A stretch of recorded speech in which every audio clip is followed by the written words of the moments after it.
À toutes pour votre participation. Merci aux intervenants plus spécifiquement sur ces dossiers-là qui interviendront. Moi, je tiens à remercier la vive participation que l'on a eue la dernière fois. Parce qu'on a eu plus de 100 personnes. Donc pour moi, c'est pas mal, c'est énorme. Ça veut dire que le sujet majeur sur les maladies bovines notamment et ovines sont d'actualité malheureusement, et que les gens s'en intéressent. Donc ça, c'est plutôt rassurant, je dirais. Et donc, je vais laisser la parole à Amélie. Merci à tous et à toutes encore une fois. Et vous poserez vos questions peut-être plus en fin de réunion. On se dit qu'à 12h30, il faut avoir terminé. Voilà. Merci à vous tous. Allez, vas-y. Amélie, tu peux y aller. Je sais pas Amélie si, ou Jean-Baptiste. je sais pas si Madame Héral veut dire un petit mot d'introduction ou pas. Oui, je vous remercie, Monsieur Ferré et également le GDS, de nous prêter les moyens techniques pour ce partage d'informations sur lequel nous travaillons en commun depuis maintenant quelques mois, et cette coopération très fructueuse donc sur ce sujet-là, mais pas que, est à souligner. Et très concrètement, la DDPP travaille en total partenariat avec le GDS. Juste pour dire également deux, trois mots, j'ai eu une rupture de son, donc je ne sais pas si ça a été dit. Et pour la qualité des échanges, merci à tous ceux qui ne prennent pas la parole de couper leur micro. Ça permettra aussi d'éviter des bruits parasites. En tout cas, merci. Moi, je vais laisser la parole à Jean-Baptiste et on va, le cas échéant, intervenir tous les deux en fonction des sujets. Merci à tous. Bien, donc je me présente Jean-Baptiste Guittard, je suis chef du service santé, protection animale et environnement à la DDPP du Puy-de-Dôme. Donc, comme la dernière fois, un petit diaporama de présentation de la dermatose nodulaire contagieuse bovine qui s'est invitée en France fin juin de cette année. Donc, on va faire un point sanitaire au 5 septembre, c'est-à-dire à aujourd'hui, un rappel des mesures de lutte et où est-ce qu'on en est, et un point sur la campagne vaccinale qui a également été menée pendant tout l'été de cette année. Alors, rappel sur la maladie, hein, il ne faut pas oublier qu'elle a un fort impact sanitaire sur les bovins. Elle n'est pas transmissible à l'homme, mais ça secoue quand même pas mal les animaux avec des fortes fièvres, l'apparition de nodules sur la peau qui est très significative, et puis un abattement, une anorexie, des chutes de lactation importantes, voilà, les animaux sont bien malmenés. La morbidité est de 10 à 20%, jusqu'à 45%, une mortalité qui n'est pas excessive, hein, maximum 10%, mais voilà, les animaux sont très affaiblis et avec des pertes de production très importantes. Voilà, la transmission de ce virus entre les différents les bovins, puisque c'est un virus qui touche que les bovins. Donc, la transmission se fait par deux vecteurs principaux, hein, les tans et les mouches. C'est une transmission qui est mécanique à l'occasion d'une piqûre, donc d'un repas de sang. Le virus qui reste stocké dans les cavités buccales des insectes peut à l'occasion d'une piqûre de différents animaux, migrer d'un animal à l'autre. Donc, c'est principalement les stomox et les tans. Alors, la situation actuelle, voilà la cartographie, hein, et qui est la même depuis le 23 août. Donc, depuis le 23 août, ça n'a pas bougé, ni en termes de foyer, ni même en termes de suspicion clinique dans les élevages. Donc là, la situation semble stabilisée. 77 foyers, principalement, vous voyez, Savoie, 32 foyers Haute-Savoie, et un foyer dans l'Ain qui est apparu le dernier, pour 45 élevages concernés. Là, il y a une petite erreur sur le diaporama, j'ai oublié de la corriger. La carte n'est pas en cours de révision, elle est bien définitive À à l'heure jour. actuelle. Voilà, on peut passer. Voilà, pour vous rendre compte un petit peu des distances entre les foyers. Donc, le premier foyer a eu lieu en Savoie, sur la commune d'Autelus. Et ensuite, il y a eu d'autres foyers en Haute-Savoie, à Faverges, à 20 km. Puis à 20 km. Et donc, le dernier foyer qui est dans l'Ain, certes, ça donne l'impression qu'il y a un nouveau département, mais c'était seulement à 10 km des autres foyers en Savoie. Donc, voilà, c'était pas très loin. Voilà, un graphique pour montrer l'évolution hebdomadaire du nombre de foyers. Bon, ça a surtout été virulent pendant un mois, pendant toute la durée du mois de juillet et jusqu'à début août, et qui correspond avec la mise en place et puis avec l'effectivité des vaccins principalement. Donc, pour compléter, si vous pouvez revenir sur la diapositive précédente, la vaccination, les vaccins sont arrivés le 15 juillet sur l'aéroport Charles de Gaulle et la vaccination a commencé de manière massive le 18 juillet. Elle se poursuit toujours. Et vous voyez que donc désormais, on est sur on va dire le plateau de la fin de la courbe de Gauss. Mais on reste quand même très vigilant par rapport à la résurgence potentielle de certains foyers. Voilà, on passe à la suite. Donc là, c'est la même évolution, mais avec en perspective, en parallèle plutôt, le nombre d'animaux concernés. Voilà, donc au total, sur toute la zone réglementée, on recense plus de 260 000 bovins et les effectifs dans les 77 foyers concernent 1718 bovins. Voilà. Tu peux nous Pour dire, donner... pardon, combien ont été vaccinés sur la zone on va le voir tout réglementée? à l'heure. Hein. On va le voir tout à l'heure. Ok. Surtout, donc, ces bovins-là, ils ont été dépeuplés. Hein. Les bovins qui étaient dans les foyers. Donc après, c'est tous les autres à quelques pourcentages près qui ont été vaccinés. On va avoir une diapo là-dessus un peu plus tard. Voilà, un petit graphique, un camembert pour montrer que principalement dans ces départements-là, il s'agit de vaches laitières, majoritairement vaches laitières et génisses ou vaches tarides issues de troupeaux laitiers, donc des animaux qui ont l'habitude d'être manipulés 2 fois par jour, facilement manipulables, attrapables. Voilà. Si dans des départements allaitants ou qui voient moins souvent les éleveurs, ça aurait peut-être été plus compliqué. À la suite. Voilà. Alors là, on passe ensuite aux mesures de lutte. Donc l'objectif depuis le début, hein, c'était bien d'éradiquer la maladie qui n'était pas présente en France et qui est apparue en Italie seulement. Donc l'objectif dès le début, c'était de tout faire pour éradiquer la maladie, qu'elle ne se diffuse pas sur la France entière et qu'elle empoisonne tout le monde. Donc les premiers points, c'était en élevage, surtout la détection précoce des bovins. C'est sur quoi on vous avait alerté lors du précédent webinaire, parce que même si c'était un petit peu loin de chez nous, il fallait quand même, dans vos élevages, avoir une vigilance sur vos bovins et vérifier toute suspicion clinique.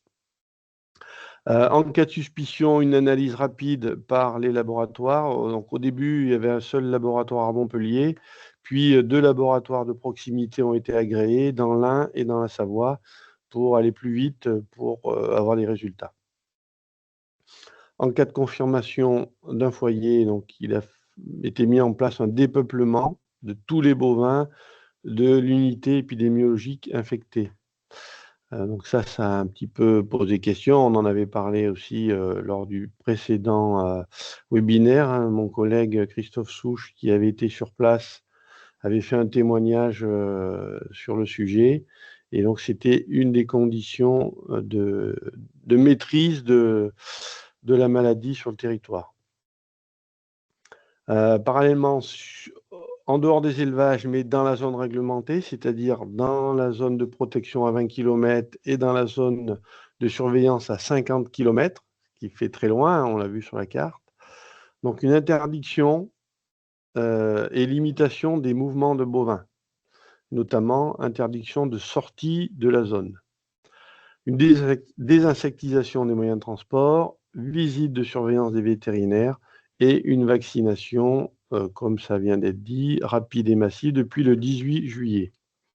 Également une communication, il y a une grosse communication de crise dans les zones réglementées, mais tout autour, puisque, par exemple, le webinaire qu'on a tenu au mois de juillet, chaque département a fait les mêmes, et pour bien alerter les différents acteurs sur la nécessité d'être vigilant. On passe à la suivante. Rapidement, un petit point en Italie quand même, pour voir ce qui se passe chez nos voisins, puisque le virus est arrivé d'Italie, hein. Il y a eu un premier foyer en Sardaigne début juin, avec une alerte, et puis 4 jours après, un foyer en Lombardie, c'est-à-dire au nord de l'Italie, donc très loin du premier foyer. Et il a été mis en évidence que ce foyer en Lombardie était en lien avec ce qui se passait en Sardaigne. Et il s'agissait en Lombardie d'un bâtiment d'engraissement fermé. Donc ça a été très rapidement maîtrisé par les Italiens sur ce foyer-là. Ce n'est pas le cas en Sardaigne où on arrive aujourd'hui à 53 foyers et dont des foyers qui sont proches du littoral de la Corse. C'est pour cette raison que, on va en parler tout à l'heure, une vaccination a été mise en place pour la Corse également. Voilà. La Suisse est en bordure de la zone réglementée française, hein, mais ils n'ont pas eu de foyer.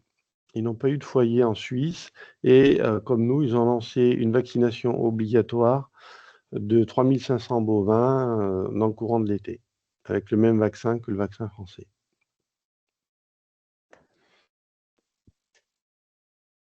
Alors, comment le virus est arrivé en France? C'est encore une inconnue. À ce stade, les enquêtes se poursuivent, hein. On sait qu'il n'y a pas eu d'introduction déclarée de bovins depuis l'Italie, pas de déclaration, au cours des 3 mois qui ont précédé le premier foyer en France. Donc, du coup, difficile de trouver. Donc, pour essayer de trouver, ont été lancés un génotypage du virus pour vérifier la souche virale. Et le laboratoire européen de référence a mis en évidence que la souche qui est en Savoie est la même qu'en Sardaigne. Elle est proche à 99%. Donc, il y a quand même une forte probabilité pour que le virus ait été importé de Sardaigne, mais on ne sait pas encore comment. Voilà. Alors, on en vient à la campagne vaccinale. Donc toujours le même objectif, hein, éradiquer la maladie le plus rapidement possible et totalement, avec la mise en place des zones de protection pour limiter l'extension et faire barrière au virus. On passe. Voilà, je pense que la DGL et l'État français a réagi très très rapidement dans cette affaire, puisque le premier foyer devait être le 29 juin de mémoire, et donc la commande de doses a été passée le 1er juillet, très rapidement. Les doses sont arrivées en France le 15 juillet, et un arrêté ministériel du 16 juillet 2025 a rendu obligatoire la vaccination de tous les bovins de la zone réglementée.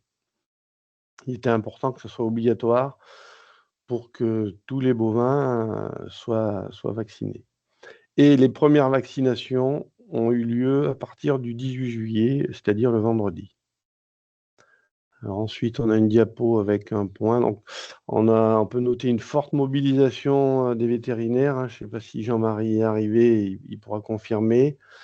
Les vétérinaires n'ont pas chômé, hein. Ils ont vacciné à raison de plus de 7000 bovins par jour en moyenne, pendant plus de 31 jours.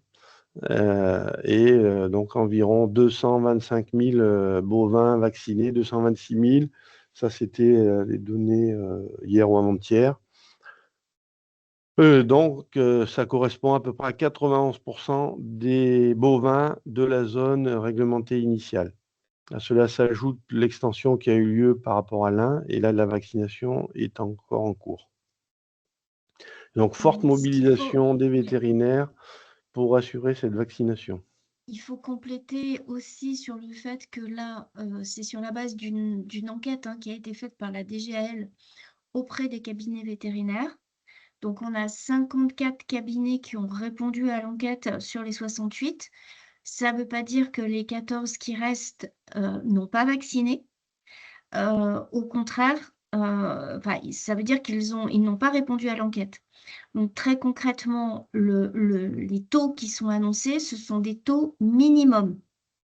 Dans la réalité, et en attendant les résultats finaux des différentes enquêtes, on est au-delà des 91%. Donc ça, c'est 91% sur la zone initiale. Vous voyez qu'on est à 86% avec cette même enquête sur la zone totale étendue dernièrement. Donc, on est sur un taux de vaccination et une mobilisation des cabinets vétérinaires qui est remarquable sur ce sujet-là.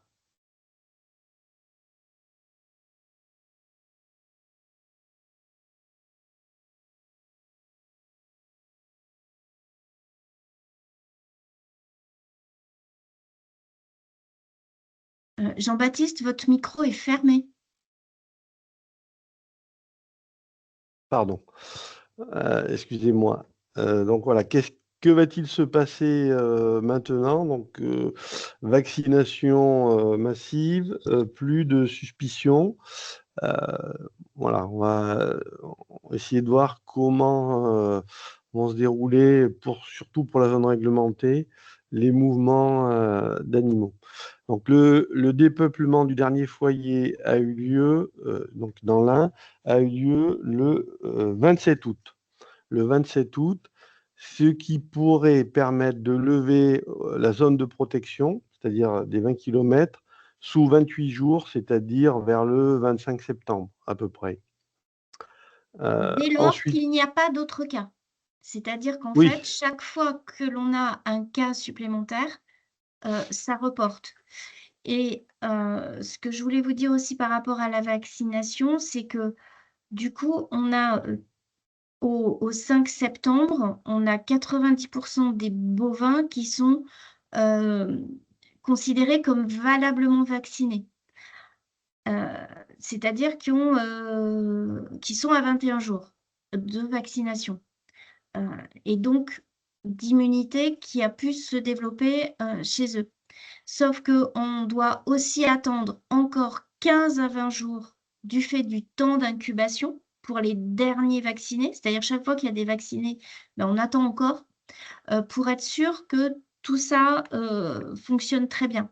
Puisque l'animal met un minimum de 21 jours, en tout cas le système immunitaire de l'animal, met un minimum de 21 jours pour s'immuniser contre cette maladie. Mais s'il a contracté, en fait, la maladie alors que son immunité n'était pas développée et qu'il n'y avait pas de signes extérieurs, il peut encore la développer. Donc, c'est pour ça qu'il y a toutes ces barrières qui sont mises pour éviter de libérer sur des animaux qui peuvent encore développer la maladie.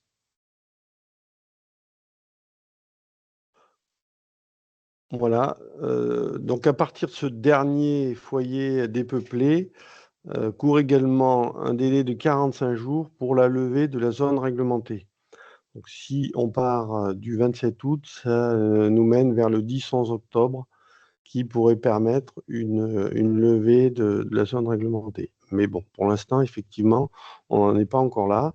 Donc, on va voir ce qui va se passer. On a quand même eu parce qu'au niveau de la zone, la vie continue, hein. Les bovins qui sont hors foyer, ils grossissent, il faut qu'ils vivent aussi. Donc il y a pas mal de demandes de dérogation. Donc on a reçu une instruction hier qui concerne principalement la zone réglementée, je vous en parle rapidement, qui permet notamment au mouvement de bovins d'un pâturage à un autre, les retours d'estive, les conduites à l'abattoir. Voilà. Également est ouvert la possibilité d'introduction de bovins issus de la zone indemne vers la zone de surveillance seulement, c'est-à-dire entre 20 et 50 km, voilà, pour permettre à ces bovins-là pour permettre des échanges entre élevages, hein, entre la zone de surveillance et la zone indemne. Mais les animaux qui vont rentrer dans la zone devront être vaccinés dès leur arrivée. En Concernant revanche, les nous n'avons mouvements, pas d'échange inverse non, pour l'instant. non, pas d'échange, pas de sortie de la zone Pas de réglementée sortie de la zone réglementée. avant avant le 10 ou 11 octobre. Concernant les mouvements vers les États membres, donc là, pour pouvoir retrouver un statut indemne de la France en ce qui concerne cette dermatose, donc la réglementation européenne prévoit un délai de 14 mois pour lever les contraintes de mouvement et la fin des restrictions. Voilà, donc ça, il y a un règlement européen 2023-361 qui encadre tous les mouvements.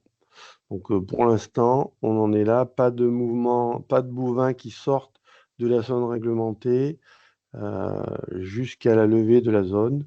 Et ça sera le cas aussi également pour les animaux pour le sommet de l'élevage, aucun animal, que ce soit bovin, ovin ou équin, issu de la zone réglementée ne viendra au sommet de l'élevage. Alors ça, c'est une décision de l'organisation du sommet de l'élevage, puisque si on prend la réglementation stricto sensu, les ovins, caprins, équins ne sont pas concernés par cette sortie. Mais en totale responsabilité et pour aussi rassurer les éleveurs qui seront au sommet de l'élevage, la Société du sommet de l'élevage a pris cette décision en lien et on va dire en échange avec le GDS et avec la DDPP de ne pas permettre la venue sur le sommet de l'élevage de bovins, ovins, caprins et équins issus de cette zone réglementée.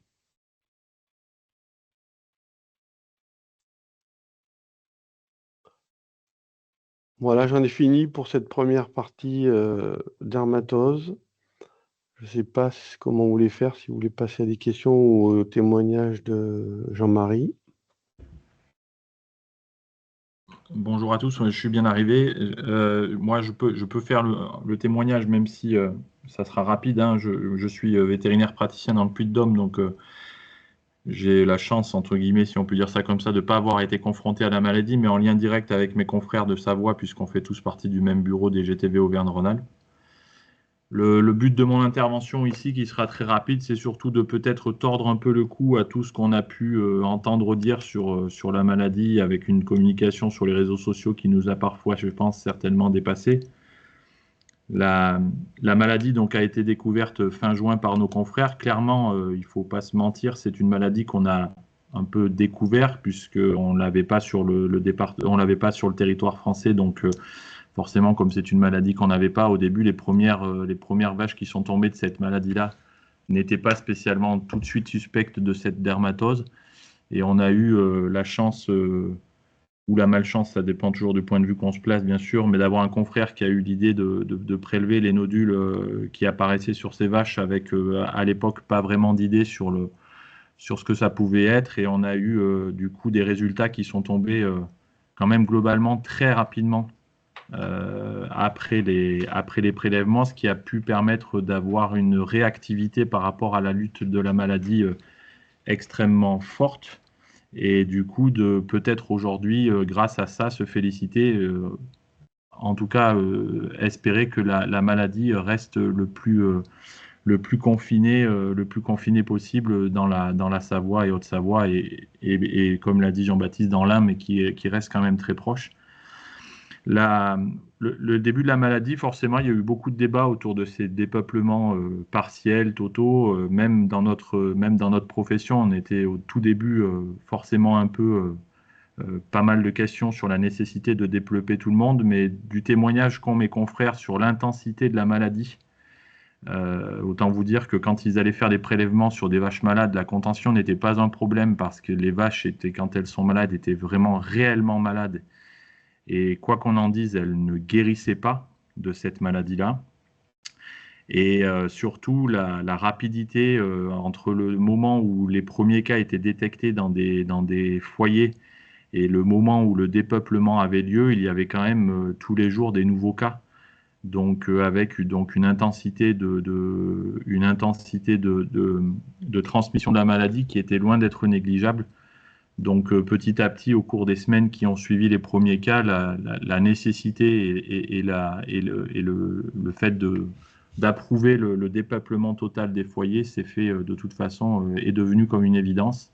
Et aujourd'hui, alors il faut croiser les doigts en disant ça et espérer que ça soit le plus dur soit derrière nous, mais il faut encore rester, comme tout le monde le dit encore, extrêmement prudent. Mais pour l'instant, en tout cas, les premiers chiffres ont l'air de nous dire que la stratégie de lutte était la bonne. Je réinsiste vraiment vraiment sur le fait que je pense que tout le monde l'a compris, mais je préfère le redire. Quand il y a eu un cas sur un cheptel, ce n'est bien sûr pas tout le cheptel qui a été abattu. On l'a dit, on le redit, je le redis aujourd'hui. Ce sont des cellules épidémiologiques avec des lots de vaches. Donc aujourd'hui, c'est pour ça que vous avez un nombre de foyers supérieur au nombre d'exploitations, puisque plusieurs exploitations avaient plusieurs foyers. Et quoi qu'on en dise, des cheptels ont certainement perdu beaucoup d'effectifs, mais il existe encore, il existe encore des effectifs dans ces troupeaux-là. Ce qu'il faut souligner, et ce que me rapportent mes confrères, c'est que forcément, dépeupler des foyers, quels qu'ils soient, que ce soit 3 vaches, 10 vaches ou 30 vaches, ça a été difficile pour tout le monde. Bien sûr, en premier lieu, forcément, les éleveurs qui étaient directement concernés par la perte de ces animaux, mais aussi forcément, bien sûr, un peu pour les confrères qui étaient amenés à faire ces chantiers-là. Ça fait rire personne quand on est amené à cette extrémité-là. Mais encore une fois, ça a l'air de vouloir fonctionner. Là aussi, je préfère enfoncer peut-être une porte ouverte, mais dans l'immense majorité des cas, tout s'est extrêmement bien passé dans le relationnel entre les éleveurs, les vétérinaires et l'État. Les éleveurs ont eu bien sûr un choc psychologique, mais l'immense majorité des éleveurs ont accepté, et j'en profite pour, même s'il n'y en a pas qui sont là, mais j'en profite pour leur tirer mon chapeau. Parce qu'aujourd'hui, si on arrive à se sortir de cette maladie-là, nous, ici en Auvergne, et de ne pas avoir de cas et pas être confrontés à cette maladie-là, c'est grâce aussi à l'acceptation des éleveurs de Savoie et Haute-Savoie qui ont permis de contenir cette maladie-là, et un immense respect à eux de l'avoir fait dans la dignité et dans le respect de tous les intervenants. On a eu forcément vent des quelques blocages qu'il y a eu pour certains personnages, mais ça reste... heureusement ou salutairement des épisodes très local, quoi. Donc ça s'est vraiment très très bien passé. Ça a été dur psychologiquement, mais ça s'est super bien passé. Et la vaccination, certains s'élevaient sur le fait qu'on ne comprenait pas pourquoi l'ensemble du cheptel français n'était pas vacciné. Le retour qu'on a des vaccinations, c'est que la vaccination n'est quand même pas anodine.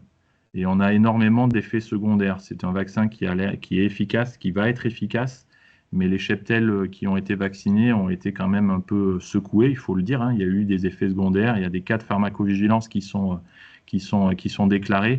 Donc, envisager de vacciner tout le cheptel français aurait été vraiment compliqué à mettre en place. Et de toute façon, forcément, très certainement inefficace par rapport au fait qu'il n'y avait pas ce besoin-là. Et là aussi, l'entraide entre veto et éleveurs a été exceptionnelle pour voir, comme l'a dit Jean-Baptiste, le résultat de vaccination du nombre de bovins qui a été vacciné en quelques semaines. Je pense que même au début du chantier de vaccination, je n'aurais pas parié moi personnellement que ça soit possible de le faire aussi rapidement. Et là encore, tous mes confrères louent la coordination qu'il y a eu entre les vétos et les éleveurs et différents syndicats d'éleveurs qui ont mis la main à la pâte pour s'aider dans les différentes communes. Ça a été fait de manière remarquable. Donc voilà, au bilan, vous dire que ça a été dur pour principalement forcément les éleveurs, ça a été dur pour les vétos, mais qu'aujourd'hui, ça a été aussi dur pour les représentants de l'État, hein, qui se sont exposés aussi à tout ça pour expliquer les décisions de lutte et les faire comprendre. Mais j'espère ne pas être oiseau de mauvais augure en disant que c'est en train de fonctionner, que c'est en train de marcher, et qu'aujourd'hui, on a une probabilité, je l'espère, non négligeable de ne pas voir cette maladie arriver chez nous.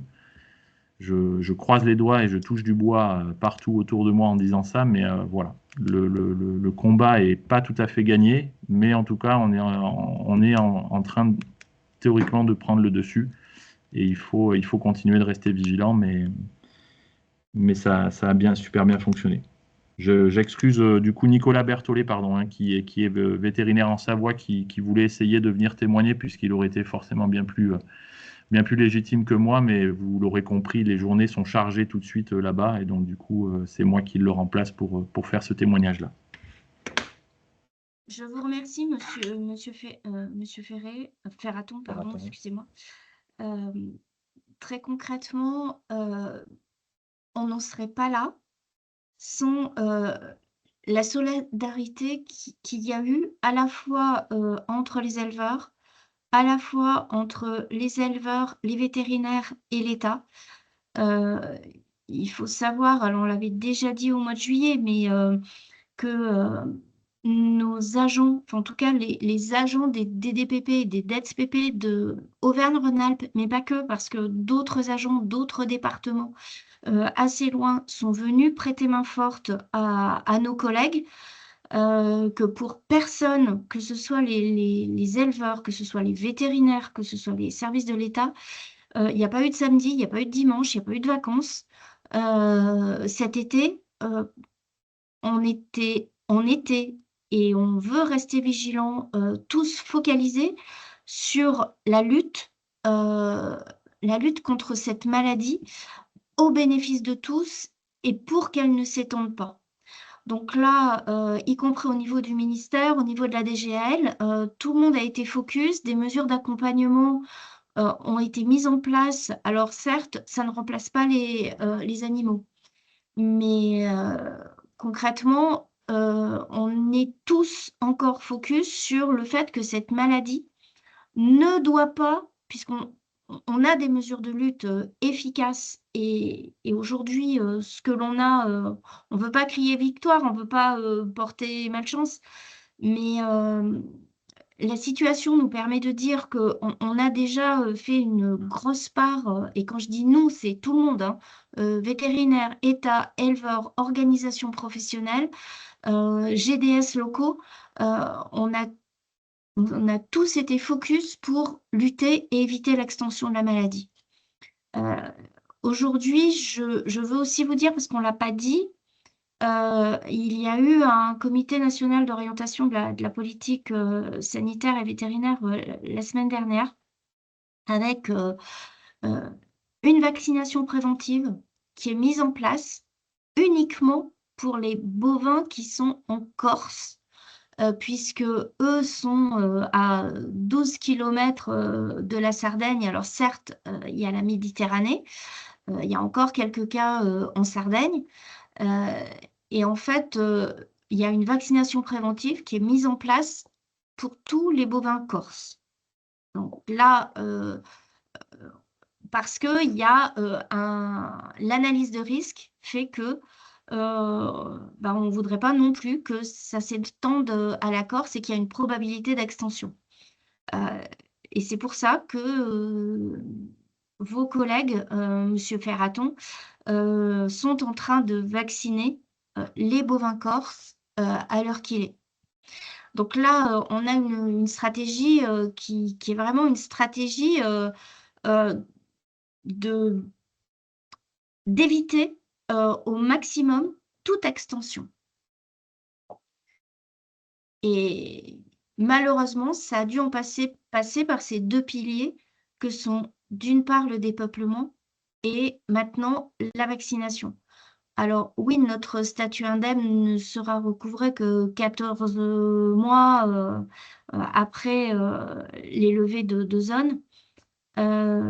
Pour autant, si on s'en arrête au dépeuplement qu'on a eu là, enfin au pluriel dépeuplement qu'on a eu, ça sera quand même une victoire. Voilà. Mais grâce à la solidarité entre tout le monde. Et ça, c'est vraiment à souligner. Et je vous remercie de ce que vous avez dit, Monsieur Ferraton, parce que clairement, on est tous partenaires dans une même direction.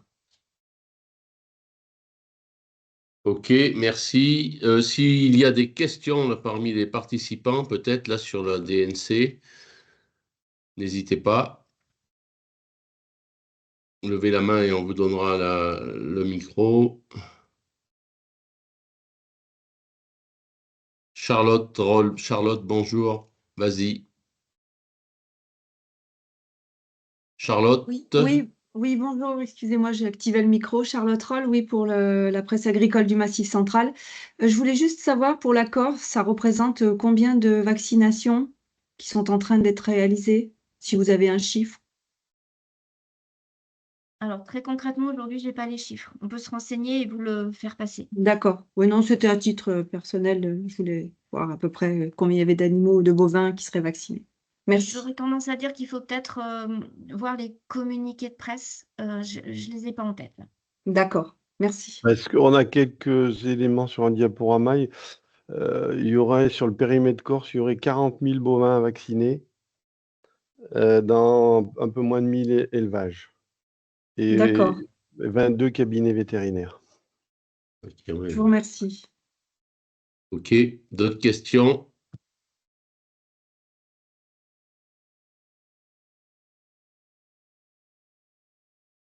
Moi, j'en aurais une, c'est, alors vous allez me dire, j'insiste un peu là-dessus, mais que va-t-il devenir des animaux qui sont venus de Haute-Loire en Savoie pour finir la lactation et redémarrer une nouvelle lactation normalement dans leur département d'origine?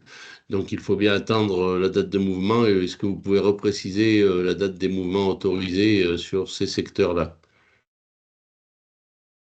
Donc, des vaches qui sont en pension en Savoie et qui retournent en Haute-Loire, qui devraient retourner en Haute-Loire.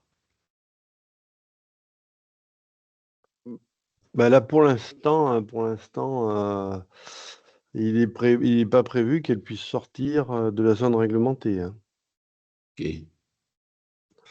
Non, parce qu'après, Elles sont prévus seulement les mouvements, les retours d'estive, mais au sein de la zone réglementée, les ouais, changements de pâturage ok. et des animaux de la zone indemne qui iraient dans la zone réglementée. Mais dans l'autre sens, pour l'instant, il n'y a pas d'animaux qui sortent. Alors peut-être que ça va Ok. évoluer dans la semaine prochaine, hein, puisque là, des demandes de dérogation sont faites tous les jours. On a des GL. En fonction de l'évolution des choses, peut-être que ça va se décoincer un peu plus rapidement que sans attendre les 45 jours, de manière ponctuelle. Mais ça, on ne peut pas le dire pour le moment. Ok, non, mais je ne sais pas quel nombre d'animaux ça peut représenter, mais je pense que la solution de sagesse, pardon, serait peut-être que ces animaux-là restent en Savoie et on n'en parle plus. Trouver une Oui, entente bon, avec leurs après, propriétaires, quoi. On limite les risques quand même, je pense, malgré tout. ouais. Pour Mais bon, l'instant, ça c'est le c'est. cas. À aujourd'hui, les animaux ne peuvent pas sortir de la zone réglementée. J'ai bien entendu. Il n'y a pas de souci par rapport à ça. Mais moi, ce que je dis, c'est par rapport à la suite et à l'avenir. Et lorsque les autorisations de circulation seront données, moi, je préférerais que ces animaux-là restent en tant qu'éleveurs là-bas en Savoie, quoi. Alors, je me trompe peut-être, mais je crois que 2 prudences valent mieux qu'une. OK. Jean-Luc, je sais, pour Oui.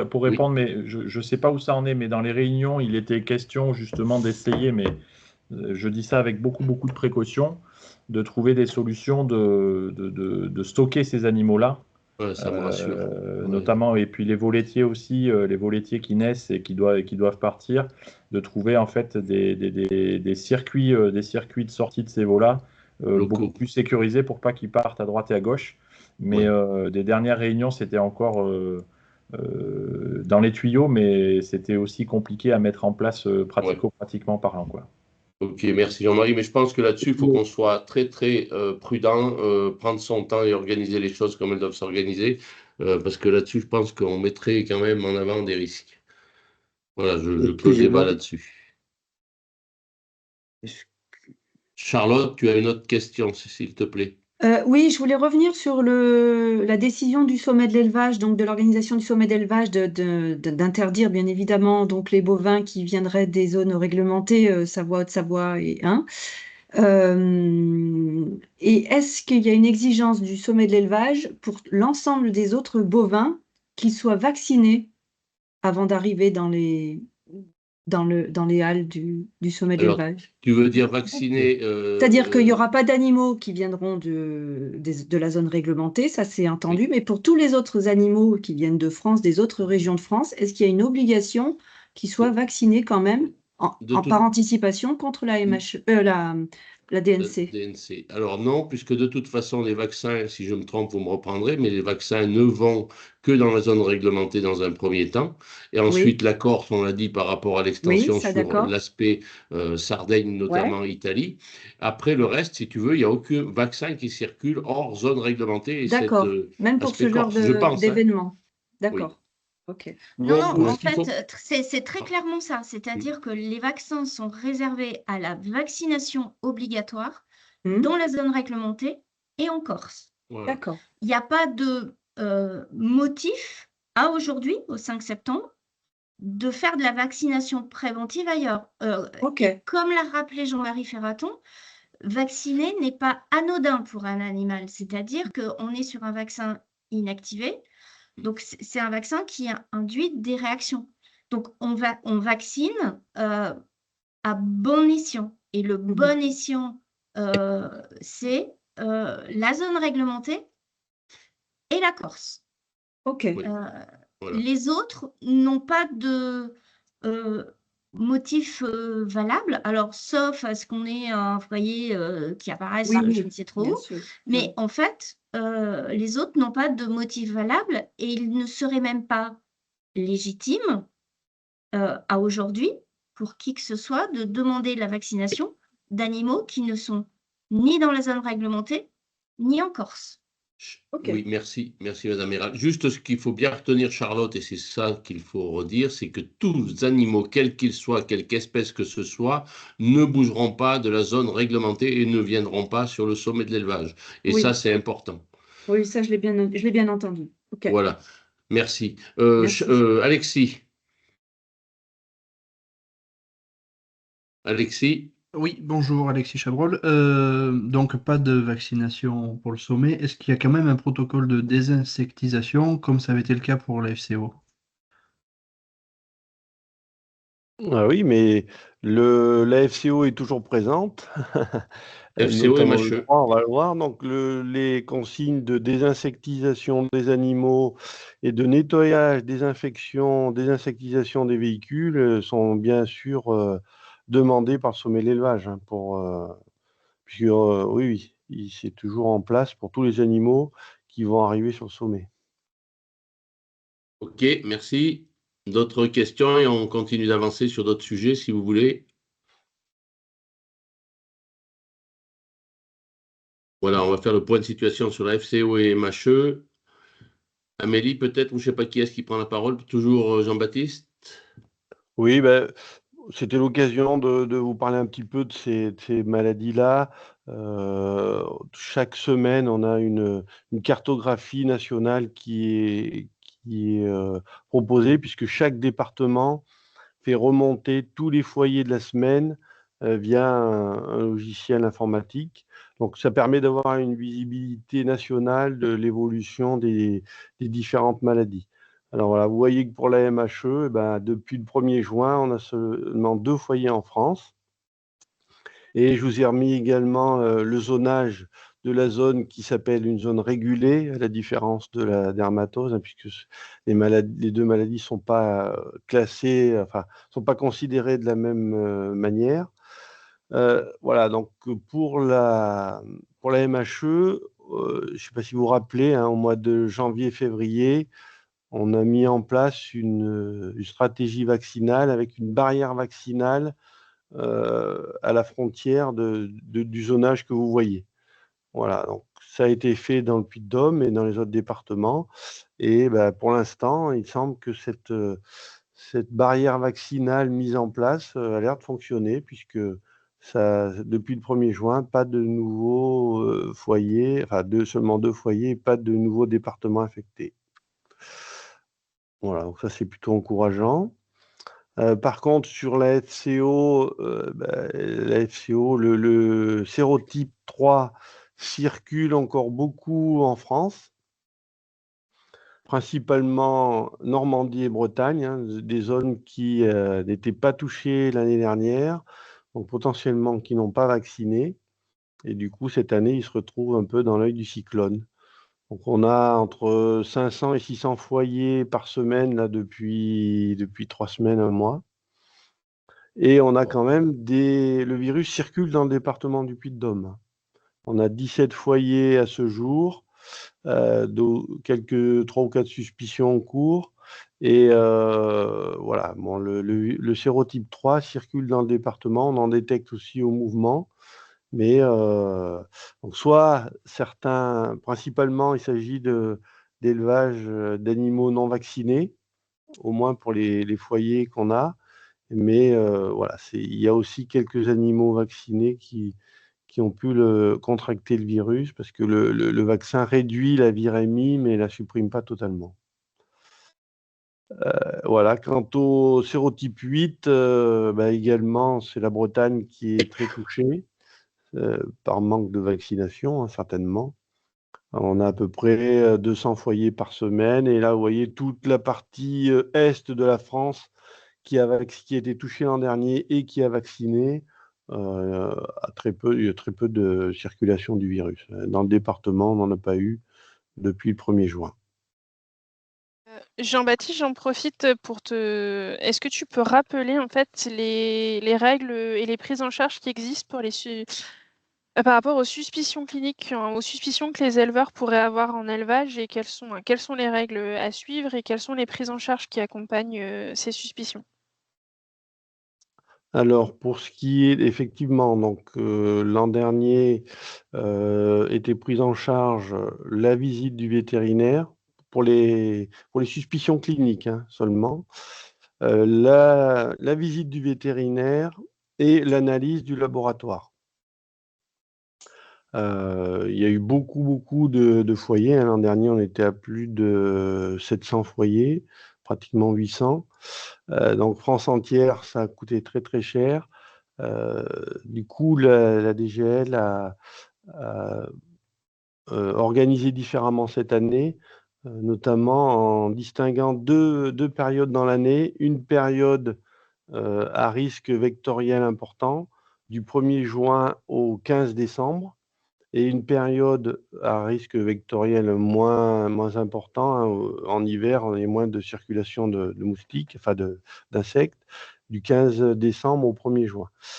Donc pour les foyers qui sont détectés depuis le 1er juin de cette année, tous les premiers foyers sont pris en charge, notamment parce que dans le Puy-de-Dôme, on recherche la MHE, puisqu'on se retrouve en limite, vous avez vu tout à l'heure sur la carte, en limite de zone.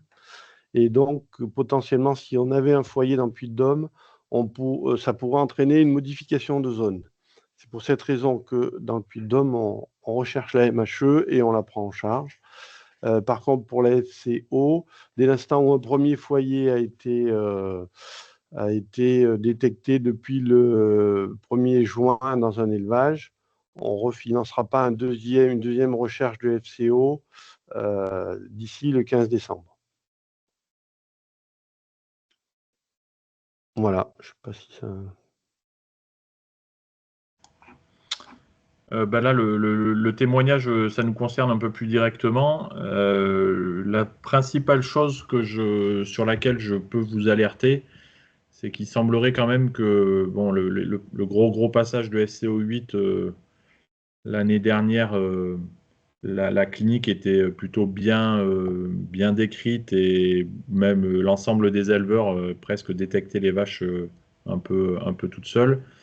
Le petit point de vigilance sur lequel je mets le doigt aujourd'hui, c'est que la symptomatologie de la FCO 3, pour avoir discuté avec mes confrères qui en ont dans leur clientèle, a tendance à être un tout petit peu différente que celle qu'on pouvait connaître sur le 8. Hein. Le 8, c'était principalement des atteintes de la face, je bave un peu, les yeux qui pleurent, ou principalement aussi pas mal de boiterie.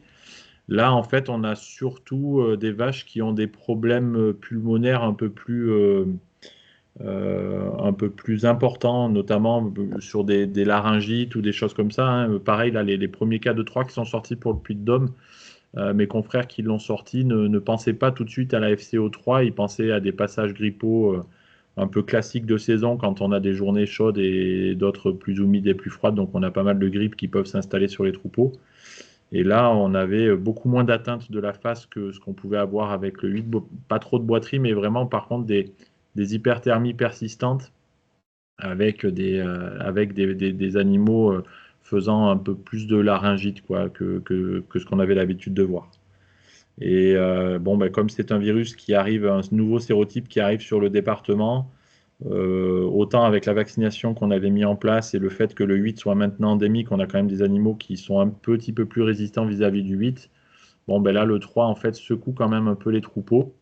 Ça a tendance quand même à rendre les vaches bien malades. Donc ça, c'est la première des choses. Et puis, on a quand même aussi fort à parier que ce passage viral-là va malheureusement aussi provoquer des effets indirects de par les problèmes qu'on peut avoir, notamment au niveau de la reproduction, production. Donc, on risque d'avoir là aussi encore malheureusement des effets indirects qu'on a plus de mal à quantifier, mais qu'on sait qu'ils sont là, quoi, hein. Avec le gros passage de 8 qu'on a eu à l'automne dernier, on a eu, nous, en termes de statistiques, cet hiver-là, on a eu quand même des vaches beaucoup plus fragiles, beaucoup plus faibles, avec plus de pathologies, très certainement liées au fait qu'elles avaient été un peu secouées par des passages de FCO. Donc, il faut vraiment rester vigilant sur, OK, c'est une maladie qui ne tue pas spécialement beaucoup, mais qui quand même a tendance à secouer fortement les troupeaux. Et une fois que la vache est guérie de son hyperthermie, il lui reste encore un peu de travail de reconstruction, si je puis dire ça comme ça, de tout son métabolisme pour redevenir complètement fonctionnel et complètement guéri. Il y a quand même des séquelles aujourd'hui qui sont assez non négligeables. Donc, d'où la nécessité d'envisager quand même fortement de vacciner. C'est toujours malheureux d'avoir des épidémies de maladies quand on a la possibilité de vacciner, surtout quand on voit que la vaccination donne quand même des résultats. Moi, j'ai la chance d'avoir une clientèle qui a bénéficié des doses gratuites. Donc, j'ai une grosse partie de ma clientèle qui a vacciné et je touche du bois là aussi encore en le disant, mais à ce jour, je n'ai pas un seul cas de FCO3 sur ma clientèle. Donc, c'est quand même des chiffres assez évocateurs. Ok, merci. D'où l'importance de vacciner. Je l'ai encore rappelé dernièrement dans la presse agricole. Ok. Sur les D'autres vaccins, remarques? on peut également rajouter que sont disponibles gratuitement un vaccin FCO8 pour les éleveurs ovins. Ça. Voilà. Ok, on continue. Est-ce que vous avez des questions par rapport à la FCO et la MHE? Donc on est sur ce point-là. Ouais, on continue, on développe. Ok. Juste une petite question, je reviens toujours au sommet de l'élevage. Pour la FCO, il n'y a pas d'obligation. Est-ce qu'il y a une obligation de vaccination?